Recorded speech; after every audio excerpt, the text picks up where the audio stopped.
First time posting here, and honestly I never thought I'd end up writing something like this. But I guess when your wife blows up your whole marriage over sneakers, your perspective on normal kind of shifts. So here's the deal. I, 33M, have been married to my wife Jenna, 31F, for 6 years. We met in college. She was the artsy, mysterious type, always wearing vintage boots and quoting Sylvia Plath.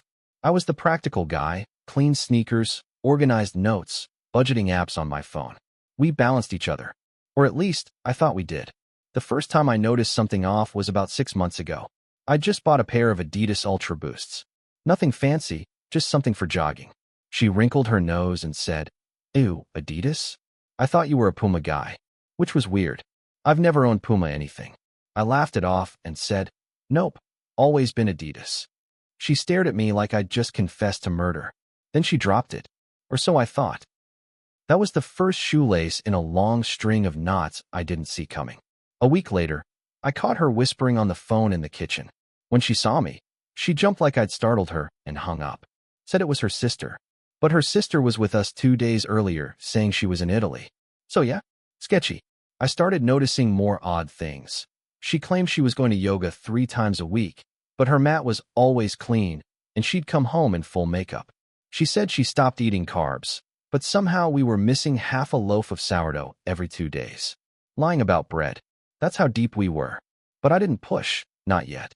I'd been taught not to be controlling, not to accuse without proof.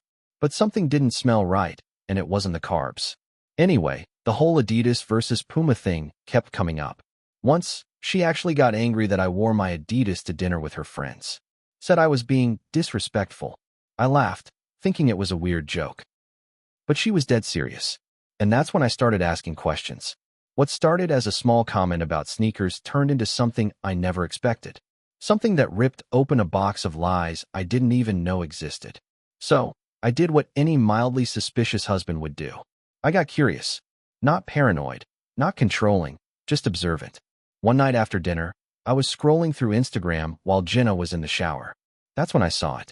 It was a photo, posted by some guy named Tom R. The account was private, but the profile picture was public, and it was a selfie of him and Jenna at what looked like a cafe.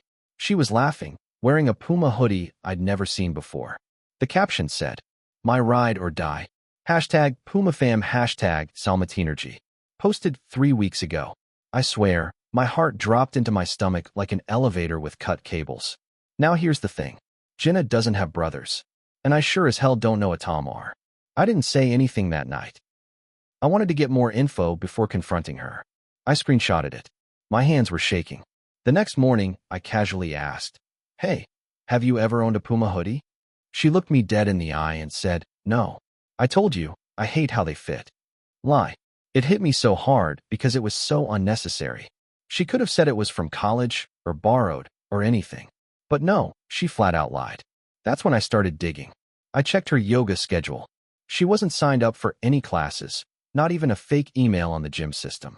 I found Venmo transactions labeled coffee hot beverage, lunch spaghetti, and movie clapperboard to a Tom R., same guy from Instagram. She was having an emotional affair at minimum. But knowing Jenna, it was more. And all of it over Puma. That stupid sneaker brand became the symbol of her double life. I was Adidas, practical, consistent, loyal. He was Puma, flashy, trendy, unpredictable. And apparently, she liked that better. So now I had screenshots, Venmo receipts, and that stupid hashtag PumaFam caption rattling in my head. I wasn't ready to explode yet, not without giving her a chance to explain. That weekend, I asked Jenna straight up, "Hey, who's Tom R? You showed up in a picture with him on Instagram." Her face didn't even twitch. She sipped her coffee like I'd asked about the weather and said, "Oh, Tom? He's my cousin." I just stared at her. I've met every single one of her cousins. Family reunions, birthdays, even Zoom game nights during COVID. There's no Tom. I know this because her family is like a tight, gossipy cult. They'd never shut up about a new man in the picture. From which side? I asked. She blinked. My mom's. Her mom has one sibling, a sister, who had 2 daughters. Unless Tom was adopted by surprise in the last month, Jenna was bullshitting in 4K. I kept my cool. "Oh, nice. When's the last time you saw him?" She goes, "I haven't in years." He just wanted to catch up. So, let me get this straight. You haven't seen your cousin in years, but you went out for coffee, lunch, and a movie in the past 3 weeks? You're on his private Instagram? You wore his hoodie? None of this made sense. I didn't tell her I knew about the payments or the gym lie. I wanted to see how far she'd go with it. That's when it really hit me. She wasn't just lying, she was practiced. And the scary part? She seemed to enjoy it. There was this glint in her eye, like she thought she was getting away with it. Like I was just some gullible husband who cared more about sneakers than secrets. I didn't sleep that night. Just laid there, staring at the ceiling while she snored beside me like nothing had happened. I realized I didn't even know who I married anymore.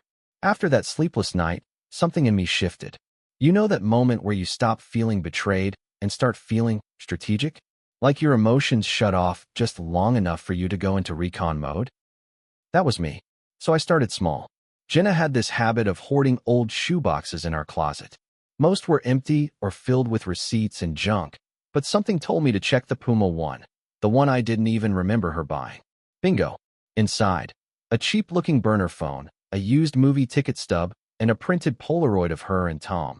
Not hugging, not cousins, kissing on a park bench. Time-stamped in the bottom corner, April 9th. Just 4 days after our anniversary dinner. I held that photo in my hand and didn't even feel real.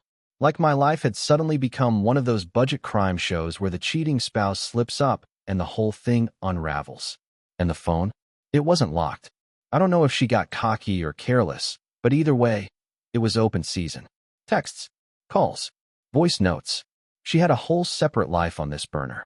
There was one message that wrecked me the most. He's so vanilla, lol. I want someone unpredictable. I want Puma energy kiss mark. Puma energy. That stupid phrase again. Like I was some beige background in her life. Useful, steady, boring. She actually referred to me as vanilla. You want to know the kicker? She sent that message while we were at my niece's birthday party. I was icing cupcakes. She was in the corner pretending to text her mom. Everything I thought we were, the loyalty, the shared routines, the history, suddenly felt like a stage play. And I was the only one who didn't realize I wasn't the lead. I felt this tight, burning sensation in my chest. Not just heartbreak, humiliation. And for the first time in our marriage, I felt dangerous. I needed to see him. Not to fight. Though, yeah, I imagined punching his smug little face a dozen times. But because I needed to look at the guy who'd hijacked my wife's loyalty with a pair of discount sneakers and an Instagram filter. Thanks to her burner phone, I had everything. His full name, where he worked, a Puma retail store, naturally, even his work schedule. She'd texted, "I'll swing by during your 2 to 7 shift, Red Heart." So I drove there. No plan, no speech. Just me, rage, and the rotting remains of my marriage. He was exactly what I expected. Gym rat build, chain around the neck, hair that looked like it was dipped in coconut oil, and regrets. I stood across the aisle pretending to check out track pants while watching him flirt with a customer. Same fake charm, same exaggerated hand gestures I'd seen in the Polaroid. Finally, I walked up. He smiled. "What's up, man? Looking for anything in particular?" I said, "Yeah, you Tom are." He paused. Something flickered in his face, not guilt. Recognition. He knew who I was. He opened his mouth, probably to lie, but I cut him off. "You've been sleeping with my wife." The color drained from his face. He stammered something like, "Bro, I didn't know she was married." Another lie. "I've seen the texts. She talked about me by name." He knew. "Save it. Just tell me one thing. How long?" He hesitated, then said, "Since February." February. That's 5 months. 5 months of lying to my face. 5 months of disappearing yoga classes, secret Venmo payments, burner phones, and fake Puma loyalty. I didn't hit him. I didn't yell. I just said, "You can keep her." And I walked out. I got in my car and sat there. Hands shaking. Tears. Maybe. I don't even remember. All I know is that in that moment, something broke completely. Not anger. Not sadness. Just this hollow silence inside me. Like I'd finally accepted that the woman I loved wasn't real anymore. When I got home, Jenna was on the couch, scrolling through TikTok like she didn't just nuke our marriage 5 months ago. I stood in the doorway. Said nothing. She looked up and smiled. "Hey babe, you okay? You look pale." I don't know what it was. That voice, that casual fake concern, but it made my skin crawl. I said calmly, I went to the Puma store.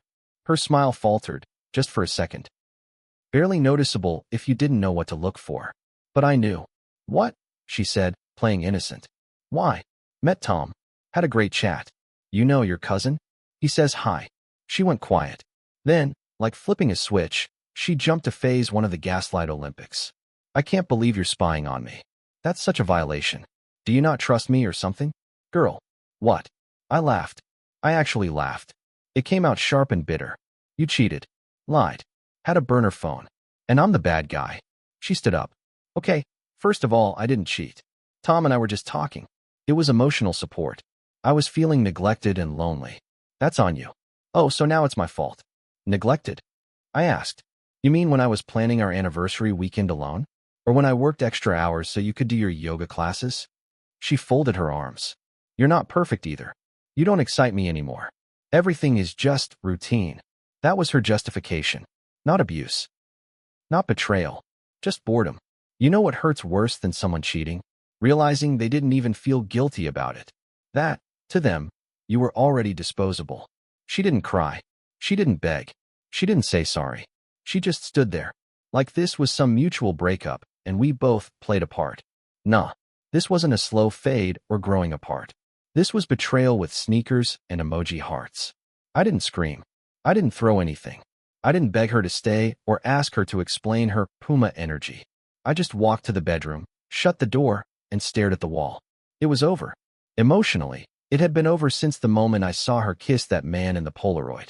But now, I had to figure out how to end it for real. The next morning, I called in sick to work. Not because I was sick, physically, but because my entire reality had been cracked in half, and I needed to protect what was left. I contacted a divorce attorney. Told him everything. He said, "You've got the receipts, my friend. Burner phone, photos, texts. That's airtight." I felt relief. Pain too, sure. But it was the first time I felt like I had control. Then came the final nail, the lie that broke everything. That night, Jenna came home with takeout like nothing had happened. Thai food. My favorite. Pad CEW, extra egg. She was buttering me up. She sat down, opened the containers, and said, "I've been thinking. I want to work on us. Let's go to couples therapy. I'll delete Tom. I already blocked him." I nodded. Calmly. Then I asked, "When's the last time you saw him?" She hesitated. "A month ago. I told you. It wasn't physical." Cool. I slid the Polaroid across the table. So this kiss from last week was what? Digital? A mirage? Her face drained. She went quiet. Then she tried a Hail Mary. That was goodbye. Goodbye. While wearing his hoodie. With her hands on his face. In a park she told me she hated because it smelled like dog pee. That was it. I stood up. Told her I'd be filing for divorce. She didn't even try to stop me. She just said, "Fine. But don't make this ugly. Don't make this ugly. Lady, you brought Puma to my doorstep and lit our marriage on fire with it." I packed a bag and went to stay with my brother. And that's when I started realizing just how deep her lies went. Financial lies. Family lies. Even stuff from our early dating days didn't add up anymore. This wasn't just betrayal. This was a life built on fiction. So I moved in with my brother, Matt. He's got a man cave, a fridge full of beer, and zero tolerance for liars. Perfect combo. The first night there, we sat on the back porch while I told him everything. Burner phone. Puma store. The hoodie. The goodbye kiss. Jenna's full descent into gaslight mode. Matt listened, shook his head, and said, "You married a discount Bond villain, bro." Couldn't argue. A few days later, Jenna texted me. I told my mom we're separating. I didn't tell her why. I figured you wouldn't want to be the villain. The villain. I screenshotted it and sent it to Matt, who replied, "Plot twist. She's directing the movie and playing the victim." Then came her second message. "Also, if you think about it, we weren't doing well in February. You were emotionally distant.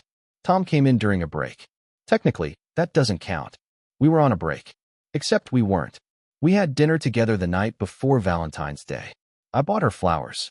She cried watching a documentary about baby elephants. We literally cuddled on the couch and fell asleep to Shark Tank.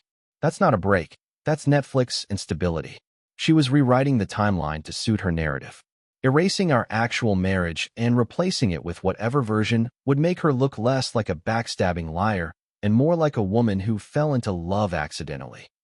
She even posted a vague black and white photo of herself crying, captioned, "Sometimes you outgrow love. Broken heart hashtag healing hashtag self-love hashtag growth." No mention of cheating. No mention of Tom. Just soft lighting and manipulated sympathy from friends who commented stuff like, "You're so strong. Proud of you for walking away from toxicity." Toxicity? Girl, the only toxic thing was your ability to lie without blinking. At that point, I blocked her on everything. I was done playing her extra in the tragic little indie film she was directing in her head. So I'm living at Matt's place, finally getting a little peace. I started sleeping through the night again, eating real food, even jogged a bit, ironically, in my Adidas. Then one morning, I get this email from Adidas. Subject line: "Thank you for joining the Creators Club." Weird. I've been a member for years. So I open it. Turns out, someone made a new account, using my name and a slightly wrong email, like my name 1989 instead of my .name 89. And guess what address they used for the shipping profile? Tom R's apartment. At first, I thought it was a mistake. Maybe someone used my info by accident. But then I scrolled down and saw the purchase history. One pair of limited edition Adidas X Sean Weatherspoon sneakers. One Adidas windbreaker. One pair of socks that literally said Adidas forever. The irony nearly broke me. Jenna, Puma princess herself, had apparently been ordering Adidas gear for Tom, using my name, my brand, my identity.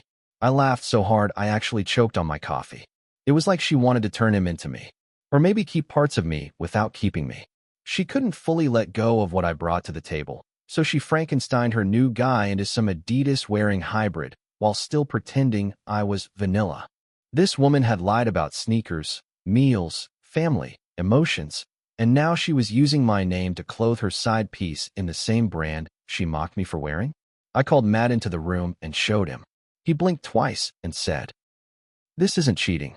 This is identity theft and high tops." And you know what? He wasn't wrong. That was the moment something snapped into focus. The betrayal wasn't just physical or emotional. It was personal. It was like she didn't just cheat. She stole my style, my patience, my trust, even my shipping info. I forwarded the email to my lawyer. He laughed too. A week later, my lawyer called to say the divorce papers were officially filed. I was numb but relieved. This was the clean break I'd needed. Then Jenna texted, "You really going through with this? After everything, I thought we could talk." Funny. After everything, the only thing she wanted was talk. I ignored it. 2 days later, she showed up at Matt's house. At first, I thought she was going to scream, beg, or throw something. Nope. She calmly handed me a Starbucks cup and said, "I thought maybe we could try to work it out. I've been seeing a therapist. I'm sorry for everything." It was so out of left field, I almost believed her. But then Matt whispered to me, "Careful, this feels like a trap." And it was. Later that night, Jenna slipped a note under my door. It said, "If you want a quick, easy divorce, meet me at the coffee shop tomorrow. Otherwise, I'll make sure this gets messy." She was bluffing, but it still shook me. This woman, who lied and betrayed, was now trying to scare me into staying. The emotional roller coaster was insane. Anger, relief, confusion, fear, all rolled into one. I knew one thing for sure. I wasn't falling for it. The next day, I showed up at the coffee shop, calm, collected, and fully aware that Jenna was playing games. She was already there, looking like she stepped out of a "sorry I cheated" Instagram post. Tears, messy hair, and a hoodie that screamed, "I'm sorry." I sat down across from her, put the divorce papers on the table, and said, "Sign here." No drama. She hesitated, then looked me in the eyes and said, "You don't have to do this. We can fix it." I shook my head.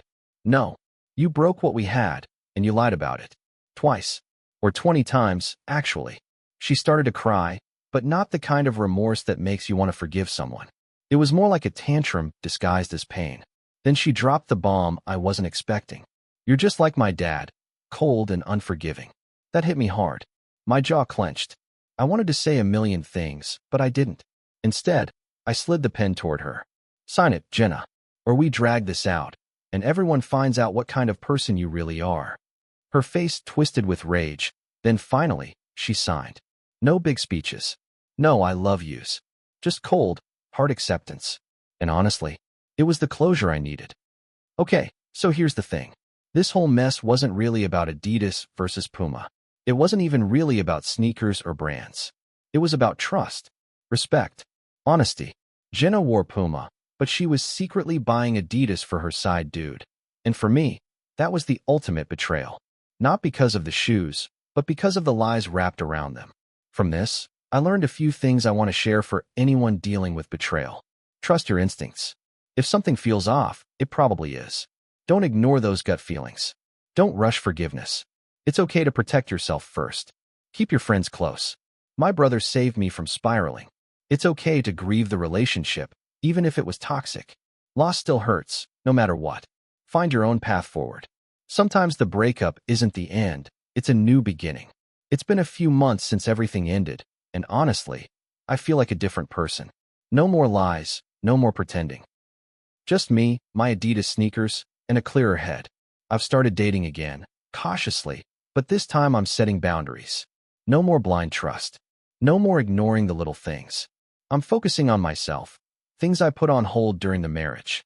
Traveling, hobbies, even finishing a course I dropped years ago. Jenna? I don't hate her anymore. I'm just done with her chapter.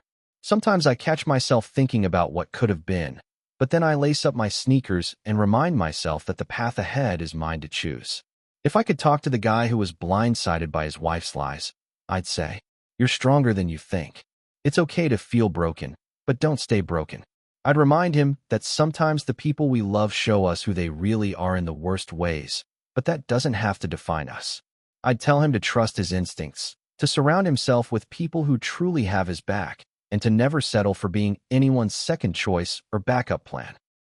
And most importantly, don't let someone else's lies make you doubt your worth. Jenna was a Puma, flashy but fake. I'm Adidas, authentic, reliable, and built to last.